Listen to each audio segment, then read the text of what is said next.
नमस्कार दोस्तों। Ocean network में आपका स्वागत है। हैदराबाद के नतीजों की चर्चा है। चर्चा शायद इसलिए भी है कि हैदराबाद में अब तक भारतीय जनता पार्टी बहुत छोटी सी ताकत थी, बल्कि ताकत भी नहीं थी। पिछली बार उसे केवल 4 सीटें मिली थी हैदराबाद म्युनिसिपल कॉरपोरेशन के इलेक्शन में, और इस बार 48 सीटें, यानी करीब करीब 12 गुना ज्यादा सीटें। आखिरी समय पर अमित शाह, योगी आदित्यनाथ, जेपी नड्डा, देवेंद्र फडणवीस से लेकर के कई केंद्रीय मंत्री वहां या तो रोड शो करने गए थे या चुनाव प्रचार के लिए गए थे। ऐसा बहुत कम देखने को मिला है जब किसी कॉरपोरेशन के, म्युनिसिपल कॉरपोरेशन के चुनाव में टॉप लीडरशिप के लोग चुनाव प्रचार के लिए पहुंचे हों। हैदराबाद में भारतीय जनता पार्टी ने जो ताकत झोंकी और उसका जो नतीजा अब सामने निकल करके आ रहा है, उसके मद्देनजर जो भविष्य की राजनीति है और जो रोड मैप है भारतीय जनता पार्टी का, क्या हैदराबाद के जरिए भारतीय जनता पार्टी तेलंगाना, आंध्रा, तमिलनाडु, केरल की तरफ अपनी विजय रथ यात्रा लेकर के जाना चाहती है? क्योंकि कर्नाटक में तो उसकी सरकार रही है, लेकिन जो बाकी के दक्षिण के राज्य हैं वहां वो इतनी मजबूत नहीं थी। हैदराबाद के चुनाव नतीजों के मायने क्या हैं और भारतीय जनता पार्टी की आगे की रणनीति क्या हो सकती है, इस पर चर्चा करने के लिए चलिए मुंबई चलते हैं।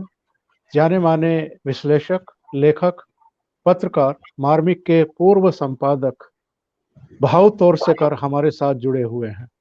भाव, आपका बहुत स्वागत है।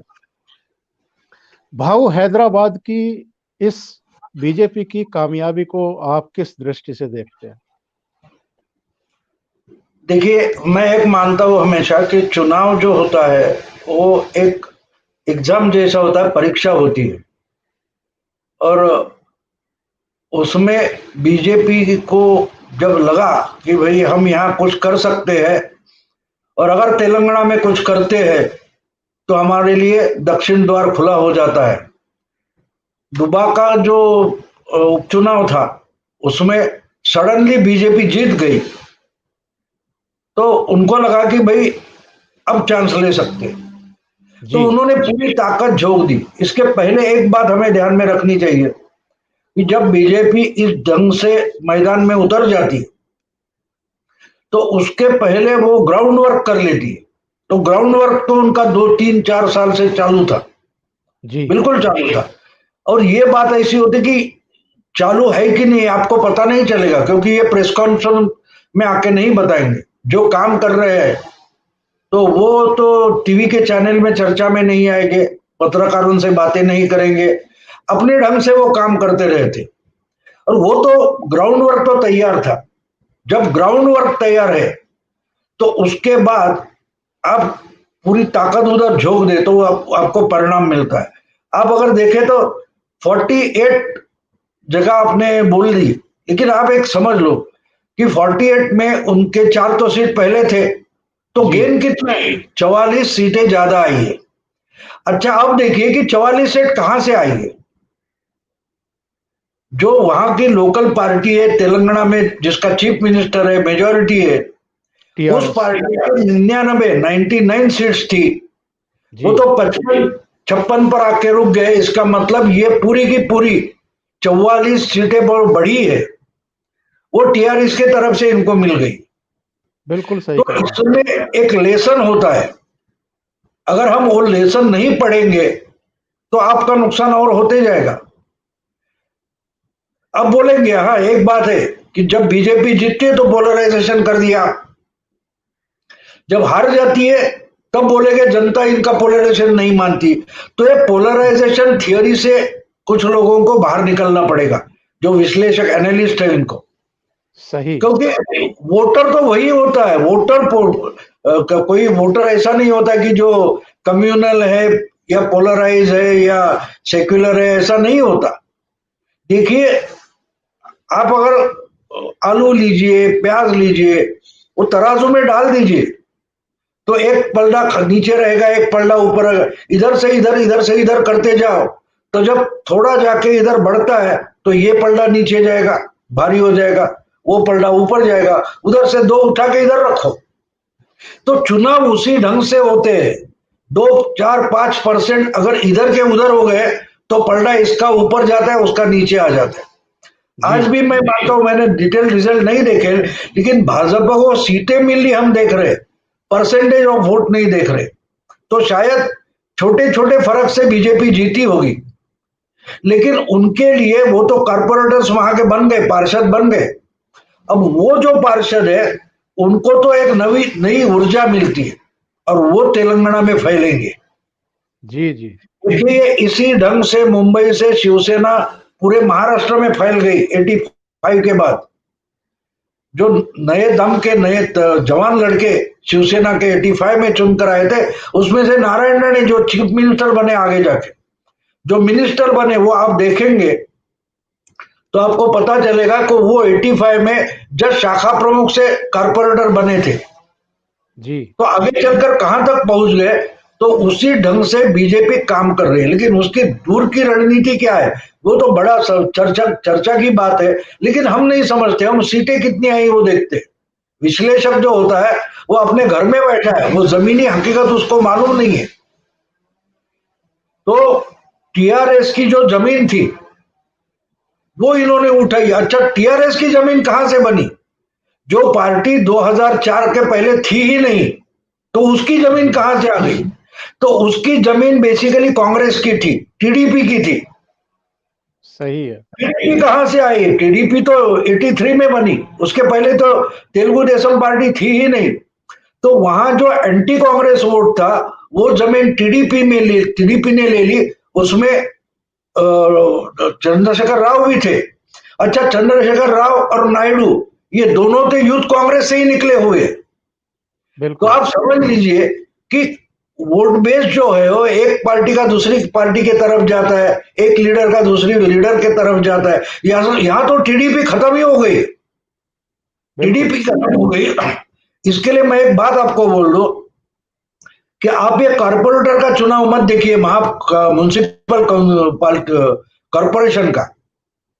इसके पहले जो 2018 में आखिर में जो तेलंगाना का असेंबली चुनाव हुआ, वो भी चंद्रशेखर राव ने असेंबली बर्खास्त करके 6 महीने पहले ले लिया, मिड टर्म पोल ले लिया था।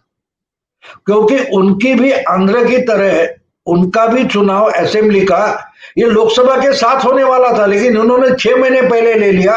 इसका कारण ये था कि अगर पार्लियामेंट और असेंबली एक साथ में आ जाते हैं तो हमको मोदी के साथ कंपटीशन करनी पड़ेगी।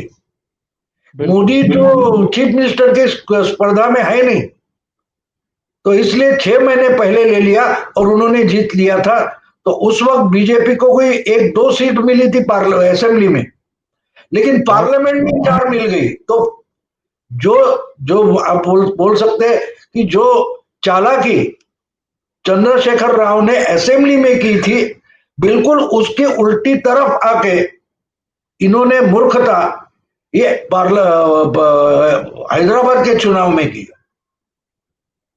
अगर हैदराबाद की बात करें, जब संयुक्त आंध्र प्रदेश था तो हैदराबाद जाहिर है कि वहाँ राजधानी थी और अब तेलंगाना की राजधानी है। हालांकि अभी संयुक्त राजधानी है क्योंकि आंध्रा की अभी बन रही है, तो ये इनका तामझाम बाद में शिफ्ट होगा। लेकिन टीडीपी का सफाया, कांग्रेस का पूरी तरीके से सफाया। कांग्रेस को केवल कारपोरेशन के चुनाव में 2 सीटें, टीडीपी का तो खैर कोई लेना देना ही नहीं। कल रात और आज सुबह भी मैं टीवी चैनलों की बहस देख रहा था। कई बार बहुत लगता है कि बचकानेपन की बातें टीवी चैनल वाले करते हैं बैठ करके। वो कहते हैं कि असदुद्दीन ओवैसी के गढ़ में सेंध लगा दी बीजेपी ने। असदुद्दीन ओवैसी को पिछली बार भी 44 सीटें मिली थी, इस बार भी 44 सीटें मिल गई हैं। उनके गढ़ में सेंध नहीं लगी है। ये टीआरएस का जो वोट प्रतिशत है वो बीजेपी ने खाया है। जगह भी, सीटें भी। बिल्कुल। तो 99 असदुद्दीन से अगर वो 55 पर आते हैं और इनकी 45 44 बढ़ती है, तो सीधे सीधे वोट सीटें यहां आ गई है। तो बिल्कुल, मेरा कहने का मतलब ये है भाऊ कि जो असदुद्दीन ओवैसी हैं वो तो इंटैक्ट किए हुए हैं अपने वोट बैंक को। उन्होंने बिहार में भी 5 सीटें जीत ली सीमांचल की। और असदुद्दीन ओवैसी एक तरीके से जो क्षेत्रीय दल हैं उनके लिए भी भस्मासुर बनते जा रहे हैं, कांग्रेस के लिए भी भस्मासुर बनते जा रहे हैं। और आगे कहीं ये ना हो कि अलग अलग राज्यों में Bharatiya Janata party versus regional party versus Congress के बजाय भारतीय जनता पार्टी वर्सेज असदुद्दीन ओवैसी की पार्टी ना बन जाए। नहीं, उतना तो बनेगा नहीं, क्योंकि उनका भरोसा सिर्फ मुस्लिम वोट्स पर है। जहां मुस्लिम बहुल एरिया है वहां वो जीत जाएंगे, और जगह नहीं जाएंगे। और असदुद्दीन ओवैसी तो अभी है, उसकी पहले तो मुस्लिम लीग थी ना। जी। मुस्लिम लीग को बाद में मुलायम सिंह ने खा लिया। ओवैसी का आइडिया जो है वो क्या बताते हैं, हमेशा जाके देखिए कि सेक्युलर पार्टियों को हमने वोट दिया, इनको जिंदा रखा, लेकिन इन्होंने हमें क्या दिया। क्या दिया का मतलब मुस्लिमों को क्या दिया। अब हम्म। समझ रहे। तो वो मुस्लिम लीडरशिप वाली मुस्लिम पार्टी बनाना चाहते। मायावती हो, ममता हो, कांग्रेस हो, ये सब मुस्लिम पार्टियां नहीं है, क्योंकि उनकी लीडरशिप मुस्लिम नहीं है। ये असाउद्दीन ओवैसी का कहना है। अब उनको समझ लो। आप बहके बहके मुलायम के पीछे चले जाते हो, समाजवादी, एसपी, बीएसपी, कांग्रेस, तृणमूल, जो और सीपीएम, इनके पीछे चले जाते हो। ये नहीं चलेगा, ये हमारे नहीं है, वो बता रहे हैं। भाव मैं वही कह रहा था कि जैसे बीएसपी का कोर वोटर है दलित, मुलायम सिंह यादव का कोर वोटर है यादव, इसी तरह अलग अलग प्रदेशों में जो क्षेत्रीय पार्टियां हैं उनका कोर वोटर अपना है, लेकिन वो मुस्लिम को साथ में मिला करके सरवाइव करती रही हैं। जहां जहां ऐसा है वहां अगर असदुद्दीन ओवैसी आगे बढ़े तो इन क्षेत्रीय पार्टियों का क्या होगा और कांग्रेस का भी क्या होगा। नहीं, अगर देश के पार्लियामेंट लेवल पर अपन आप देखें तो 60 से 70 पार्लियामेंट्री कॉन्स्टिट्यूएंसी ऐसे है कि जहां साइजेबल मुस्लिम वोट कॉन्सेंट्रेट हुआ है। बाकी की कॉन्स्टिट्यूएंसी आप छोड़ ही दो ना। तो बीजेपी जब ऑल इंडिया पार्टी बनती है तो उसका असदुद्दीन ओवैसी से झगड़ा हो ही नहीं सकता, संघर्ष हो ही नहीं सकता। समझो ओवैसी के 50 एमपी बन गए तो बीजेपी जी को जी। क्या फर्क पड़ने वाला है। अब देखिए, एक बात आप समझ लो, और ये मैं आज नहीं बता रहा हूं, ये मैंने 2013 में बताया, मेरी किताब में लिखा हुआ है कि आप सब लोग, सब जो सेक्युलर खुद को मानते हैं, वो तो हिंदू पार्टियां है, यानी उनकी लीडरशिप हिंदू है, लेकिन वो मुस्लिम बल्क वोट चाहिए, इसलिए सेक्युलरिज्म बताती है। असल में वो मुस्लिम तुष्टीकरण करती है। अब देखिए, अगर 15 से 17 से 18% मुस्लिम है और थोड़े कुछ ईसाई वगैरह आप छोड़ दो, तो 75% तो हिंदू है, जी जो जिंदगी में हिंदू है। आप उनको हिसाब में ही नहीं लेते, तो आपने इतनी बड़ी जो संख्या है उसको मोदी के लिए, बीजेपी के लिए छोड़ दिया है। अब उनका हिंदुओं का तुष्टीकरण बोलो, कम से कम उनका समर्थन बोलो, उसके लिए तो बीजेपी अकेली है। वो उस पूरा, अब उसमें अगर 18 से 20%, 15 से 20% अगर बीजेपी वोट बैंक बनाती है तो मुस्लिम वोट बैंक और हिंदू वोट बैंक लेवल हो जाते हैं। उसके बाद जो बच्चे हैं उसमें जो बाजी मारेगा वो जीतेगा। ये मैंने 2013 में मेरे किताब में लिखा हुआ है। मोदी क्यों मेजोरिटी लाएंगे, इसका जो रीजनिंग मैंने दिया है। अगर आप सब लोग जाके 18% के लिए जूझ रहे हैं और इनके लिए तो आपने 75% छोड़ दिया है। अगर उन्होंने 18% बना दिया तो आप सब मार्जिनलाइज हो जाएंगे, ये मैंने लिखा था। और यूपी में जो 73 सीट्स बीजेपी और एनडीए जीत गई, उसका मायने दूसरा क्या था। अब देखिए, आप पुराने जमाने में स्वातंत्र पूर्व समझ में जाते हैं तो उसमें भी मुस्लिम लीग बोलती थी कांग्रेस तो हिंदुओं की पार्टी है। आज बिल्कुल कांग्रेस बोलती है कि बीजेपी हिंदुओं की पार्टी है, तो आज की कांग्रेस कौन है आप समझ ले। उनको हम हिंदू ये बोलने की जरूरत ही नहीं बीजेपी को, कि बाकी के लोग सब सेक्युलर है। वो मुस्लिम लीग की भाषा में बोलते हैं कि ये हिंदुओं की पार्टी है, तो फिर मुस्लिम लीग कौन हो गया? ये सब जो खुद को सेक्युलर मानते हैं वही तो मुस्लिम लीग हो गई है। तो इन जो जो खुद को मानता है कि भाई मैं तो इतना कम्युनल पॉलिटिक्स नहीं मानता, फिर भी अगर मुझे सरवाइव करना है तो मुझे हिंदू यानी बीजेपी के साथ जाना पड़ेगा, क्योंकि मुझे हिंदू करके सरवाइव होना है, कम्युनल पॉलिटिक्स नहीं करना है। लेकिन मुझे हिंदू करके सरवाइव होना है, बचना है, तो इसलिए मुझे बीजेपी के साथ जाना पड़ेगा, क्योंकि ये तो मेरे लिए कुछ करने वाले है ही नहीं। जी। इसलिए जो बीजेपी हिंदुत्व हिंदुत्व बोलती थी वो जीतती नहीं थी। लेकिन मोदी ने कभी भी हिंदुत्व नहीं बोला, विकास का एजेंडा बोला, क्योंकि उसमें अधोरेखित बाकी के लोगों ने कर दिया था कि ये तो हिंदू है। मोदी विकास का नाम बोलते रहे, हिंदुत्व का एजेंडा आगे लेते गए और कहां तक पहुंच गए देखिए। तो वही तो आंध्र में तेलंगाना में हो रहा है।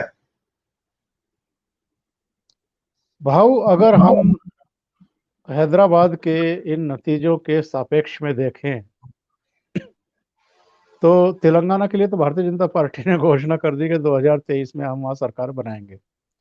और जब वो घोषणा करते हैं तो उसके पीछे कुछ होता है। तब तक वो माहौल बना चुके होंगे, ग्राउंड पर वर्क कर चुके होंगे, और एंटी इनकम्बेंसी वहाँ है, ये अब समझ में आ गया लोगों की। लेकिन अगर हम आंध्र की बात करें, अगर हम द्रविड़ क्षेत्र की बात करें, तमिलनाडु की, केरल की बात करें, ये 3-4 राज्य ऐसे थे जो अभी भारतीय जनता पार्टी से अछूते थे, जहां उनका उतना प्रभाव नहीं था। कुछ क्षेत्रों में तो बिल्कुल ही नहीं था। बाद के बाद आंध्रा की अगर बात करें तो जो टीडीपी का और जो आपका कांग्रेस का अतीत में जनाधार रहा है, क्या अब भारतीय जनता पार्टी की उस पर नजर रहेगी? और इसके बाद हम लोग तमिलनाडु पर बात करेंगे, लेकिन पहले आंध्र प्रदेश की बात कर लें। तो आंध्र तो तेलंगाना और आंध्र मिलके ही आंध्र है। जब तेलंगाना में होता है वही आंध्र में होगा। अब आप एक बात समझ लो, जब 2018 में जो बड़ी बातें चल रही थी, महागठबंधन ग्रैंड अलायंस चल रहा था, उस वक्त मैं तारीख भी बताऊंगा, 18 सितंबर जी। 2018 में गणेश उत्सव जो होता है उसमें मेरा एक लेक्चर था। तो लेक्चर के बाद कुछ श्रोताओं ने मुझे सवाल पूछे थे। एक ने पूछा कि भाई इतना बड़ा गठबंधन हो रहा है और 8-10 महीने बाकी है लोकसभा के लिए, तो मोदी और बीजेपी कितनी सीटें जीत सकते थे? तो मैंने बोल दिया, मैंने बोला 300 जीत सकते। मोदी तो 300 प्लस लेके आएंगे। तो सब लोग हंस पड़े थे। और उसी इंसान ने मुझे, श्रोता ने सवाल पूछा कि लेकिन महागठबंधन हो रहा है, उससे क्या होगा? उसके बाद भी मैंने बोला महागठबंधन होगा इस पर मेरा विश्वास है नहीं। मैंने 50 साल जो पत्रकारिता की है उसमें बहुत सारे गठबंधन देखे, राज्य के देखे, केंद्र के देखे। अगर महागठबंधन होगा नहीं और होगा तो बीजेपी यानी मोदी, अकेले मोदी 350 सीटें लाएंगे। अगर जी। महागठबंधन नहीं होगा तो 50 सीटें कम आएगी बीजेपी, क्योंकि जो महागठबंधन होता है उससे पोलराइजेशन शुरू होता। ये मैंने उस समय बोला था। अब उसके बाद दिसंबर में वहां मिड टर्म पोल तेलंगाना में हुआ। मैंने बोला आपको पहले कि इन्होंने, चंद्रशेखर राव ने मोदी से स्पर्धा कंपटीशन नहीं करनी इसलिए मिड टर्म पोल ले लिया। उस वक्त तेलंगाना में जो हुआ था, अब एक बात आपको समझनी चाहिए कि जब छत्तीसगढ़, मध्य प्रदेश और राजस्थान के चुनाव थे, उसके साथ तेलंगाना का चुनाव मिड टर्म पोल करके हो गया। अब उसमें आपको उस वक्त मालूम है कि उस वक्त जो चिल्लम चिल्ली चल रही थी वो नायडू की चल रही थी। बिल्कुल। जून में नायडू एनडीए से बाहर निकले और उन्होंने ऑल इंडिया गठबंधन बनाने की कोशिश सबसे ज्यादा उन्होंने शुरू की। तो उस वक्त उन्होंने तेलंगाना में चंद्रशेखर राव के खिलाफ महागठबंधन बनाया, उसका नाम नाम था महाकूटमी। वहां जी उनकी भाषा में कुटमी का मतलब अलायंस होता है। तो कांग्रेस, फिर जनसेना समिति, ऐसे कुछ जी नाम थे।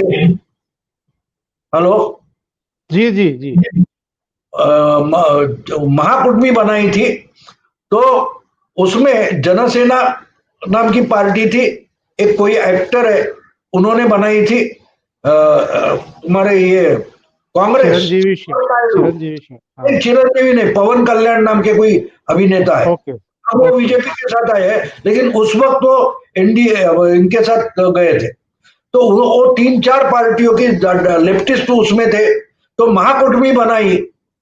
तो उस वक्त इनके 19 कोई एमएलए थे तेलंगाना में, नायडू के, वो तो साफ हो गए, 3 बज गए, कांग्रेस भी हार गई।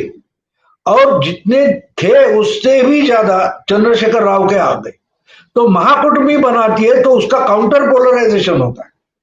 बिल्कुल। तो इसमें जो पार्टी कांग्रेस नहीं चाहिए, इसलिए जो तेलुगु देशम के साथ थे वो वोटर टीआरएस के पास गए।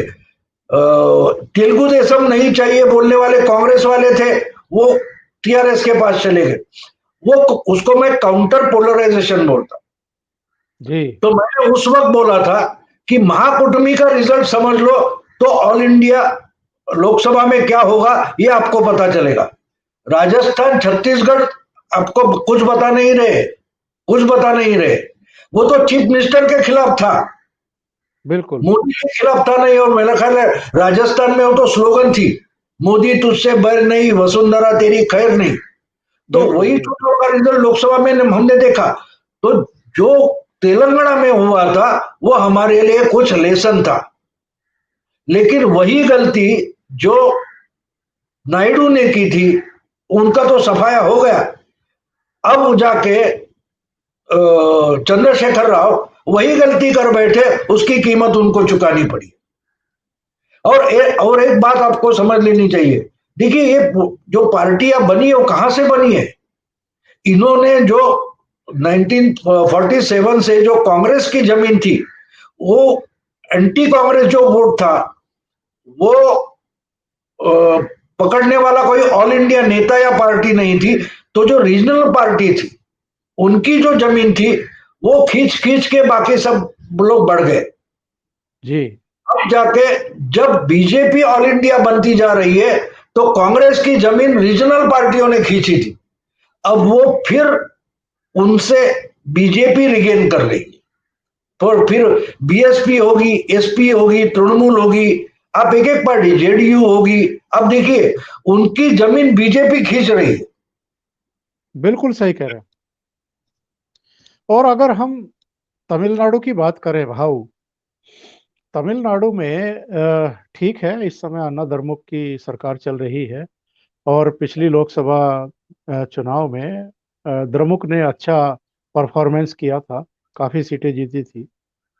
लेकिन भारतीय जनता पार्टी अगर तमिलनाडु की तरफ देखे, हो सकता है कि आने वाले इलेक्शन अ, अन्ना द्रमुक के लिए या बीजेपी के लिए थोड़ा सेटबैक देने वाले हों।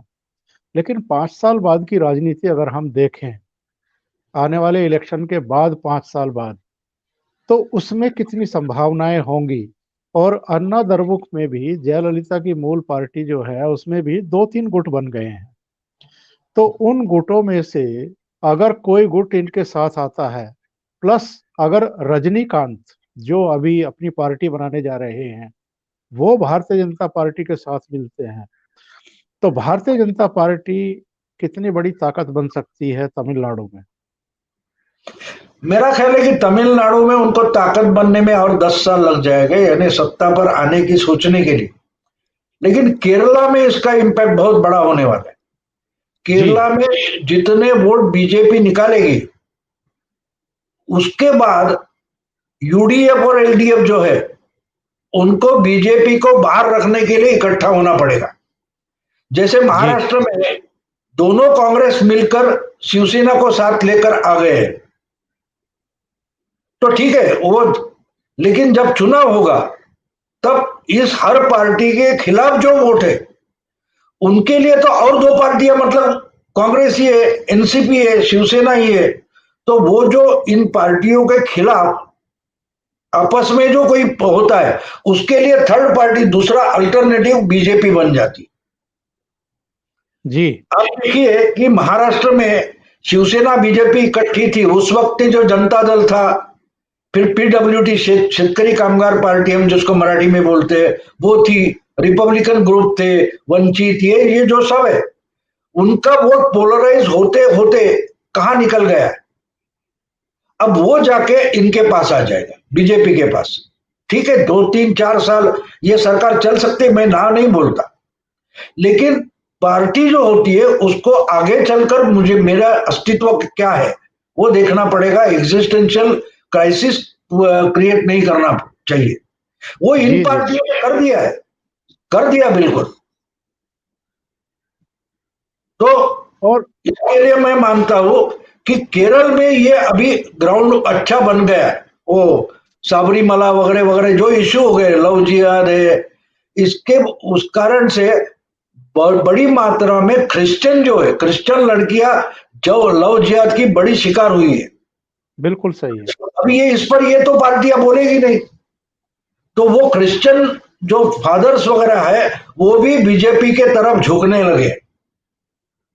तो इसका बड़ा फर्क, बीजेपी के शायद 10 15 सीटें भी आ जाए, लेकिन वो वोट कितना काटती है उसमें कांग्रेस यानी यूडीएफ और लेफ्टिस्ट यानी एलडीएफ, इनको बड़ा फर्क पड़ेगा।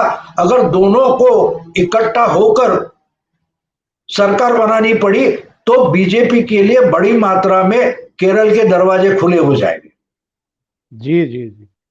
और भाऊ, अगर हम हैदराबाद के नतीजों की बात करें, इससे पहले बिहार, तो अब 5 महीने बाद पश्चिम बंगाल में एक बड़ी लड़ाई है और भारतीय जनता पार्टी वहाँ अपनी पहली सरकार, अपना पहला मुख्यमंत्री बनाने के लिए सब कुछ झोंक देने पर इस तरीके से लगी हुई है। उसको लग रहा है कि वहाँ 10 साल की एंटी इनकम्बेंसी जो है वो ममता बनर्जी के लिए दुस्वप्न साबित हो सकती है। तो उसके लिए कितने चांस अब बिहार और हैदराबाद की जीत के बाद पश्चिम बंगाल के लिए बनते हुए दिखाई दे रहे हैं? मेरा ख्याल ऐसा है कि देखिए, हैदराबाद हो या बिहार हो, ये चुनाव का जनमानस पर बड़ा प्रभाव नहीं पड़ता, क्योंकि एज इट इज आप देखिए तो लोकसभा में 40 और 43, 43 और 40% ऐसी सिचुएशन हो गई, यानी दोनों नेक टू नेक है आज। जी हाँ, बीजेपी का कोई चीफ मिनिस्टरशिप का चेहरा सामने नहीं है, लेकिन अगर लोकसभा में हम देखें तो 3% से तृणमूल आगे थी, लेकिन उसके बाद भी जिस ढंग से बीजेपी लड़ रही है, तो तृणमूल के बहुत सारे जो एमएलए है, लीडर्स है, उनके मन में चलबिचल हो गई। बिल्कुल। तो उसका कारण मैंने तो 3 महीने पहले ये शुभेंदु अधिकारी के बारे में मैंने लिखा था, मैंने 2 3 न्यूज पढ़ी थी, तो वो बाहर निकलेंगे, वो मैंने लिखा भी था, मेरे वीडियो में मराठी में बोला भी था। तो वो तो अभी निकले और बहुत सारे निकलेंगे। मेरा ख्याल है कि मुझे जो इंफॉर्मेशन वहां के दोस्त पत्रकार है वो देते हैं, तो 60 कम से कम एमएलए चुनाव के पहले तृणमूल से निकलकर बीजेपी में आ जाएंगे। जी तो जी वैसे ये बड़ा धक्का है।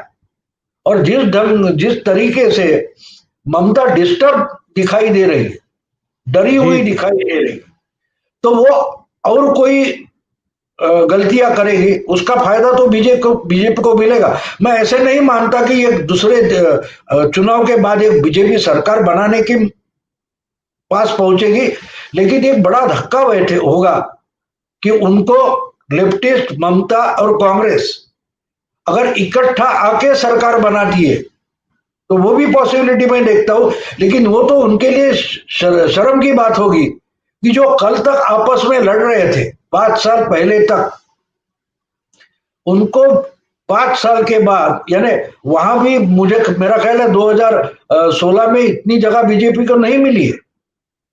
नहीं, ज्यादा नहीं मिले थे। हाँ हाँ। हाँ। लेकिन हिस्ट्री हम देखते हैं तो देखिए 2009 में बहुत बड़ा झटका लेफ्टिस्ट को लगा था।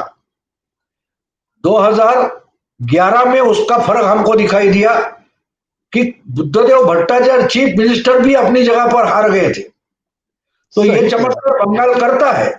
तो शायद बीजेपी जो बोल रही है कि हम 2/3 मेजोरिटी वगैरह बोलते हैं लोग, तो 200 से ज्यादा, तो मैं नहीं मानता, लेकिन चमत्कार तो बंगाल होता है। तो जी हम जी। जब बच्चे थे, आप भी बच्चे थे, हमने गाना सुना है कि आओ बच्चों तुम्हें दिखाए, वो गाना है जागृति फिल्म का, उसमें बिल्कुल। आता है ये देखो बंगाल यहाँ का हर हर हर बच्चा मतवाला है।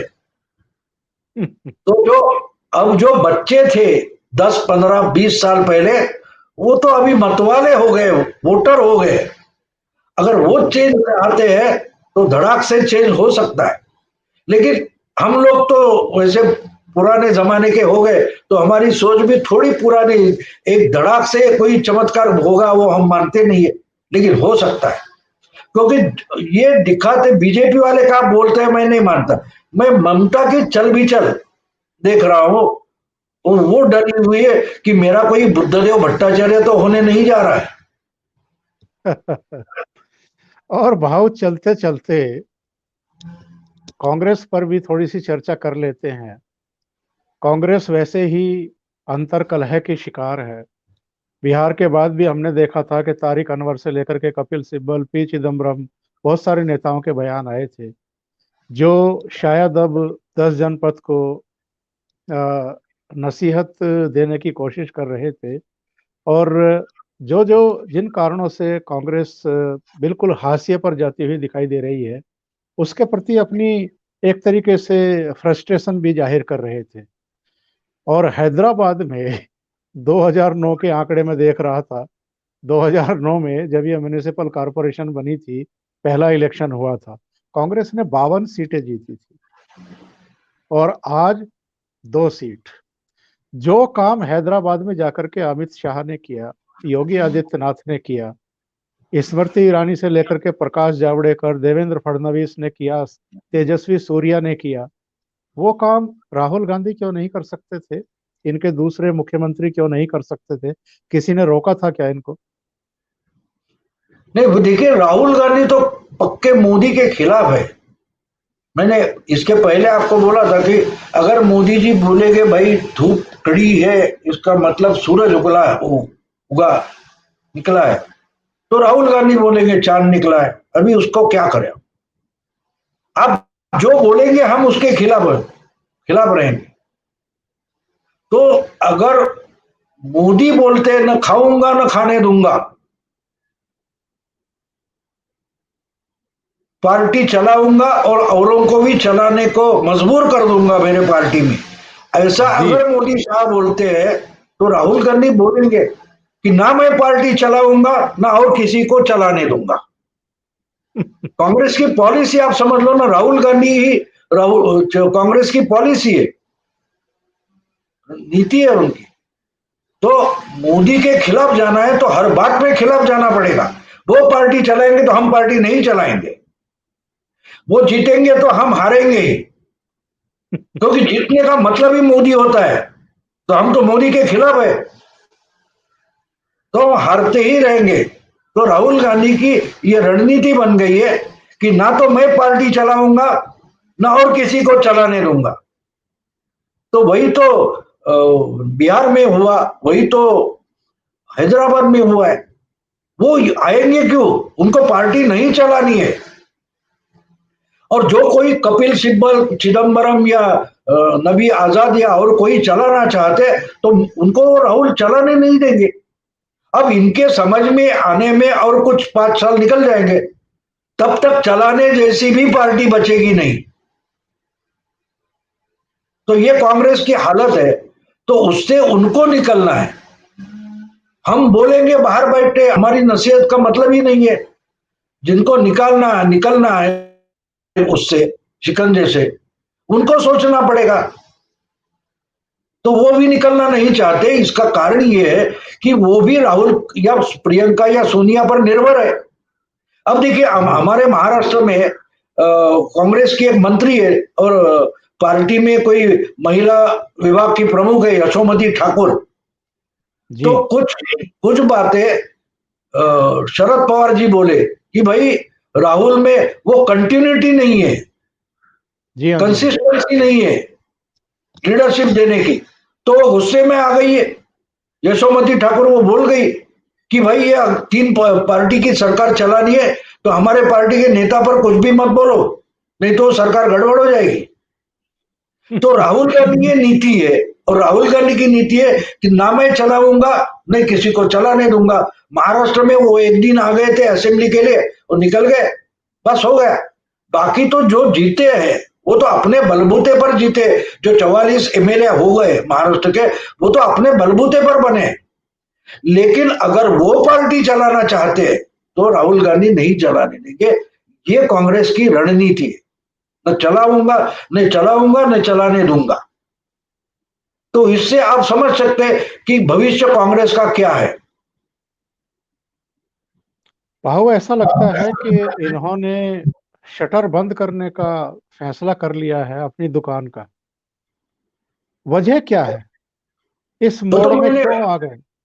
मैंने आपको एक बार बोल दिया था, इस पर हमारा एक वीडियो हो चुका है, एक एपिसोड, कि भाई ठीक है ना, जो मुंबई की मिल मालिक थे उन्होंने तो मिल बेची नहीं, मिल दूसरे किसी को चलाने नहीं दी, लेकिन खुद भी चलाई नहीं, क्योंकि उस प्रॉपर्टी की कीमत थी ना मुंबई में 2 एकड़ 3 एकड़ जमीनें थी, ये मिल की 10 एकड़ जमीन थी, उसकी तो आसमान को छूने वाली कीमत थी भंगार की। जी जी जी तो जी। भंगार, कांग्रेस के भंगार की कीमत 20,000 करोड़ से ज्यादा है।